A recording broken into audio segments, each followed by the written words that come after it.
त्यही रोपेको हाम्रो लौकीको बिरुवा रहेछ हैन। जडा सफा भइसक्यो र अब 2 फिटभन्दा छ माथि। ल यो अब माथिको 2 फिटमा आइसक्यो। यो हामीले बनाएको यो जुन यसको छाङ छ त्यागमा चढिसक्यो।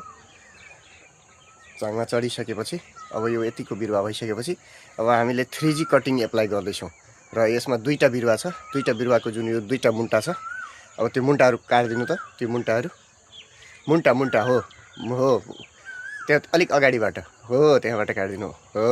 त्यसलाई काटेर हामी हटाइदियो। अर्को माथिको पनि छ। अब हेर्नुहोस् सुन्नुहुन्छ, अब हामीले यसलाई काटेर अलग पारिसकेका छौँ र यसले के फाइदा गर्छ भने अब हामी यहाँ नजिकबाट तपाईँले देखाउँछौँ। यहाँबाट यो मेल फ्लावर आएको छ र फिमेल फ्लावरहरू पनि अब बिस्तारै आउने भएपछि अब यो बोट लटरममा हुन्छ र लटरममा फलेपछि एकदम बिरुवाको लागि राम्रो हुन्छ।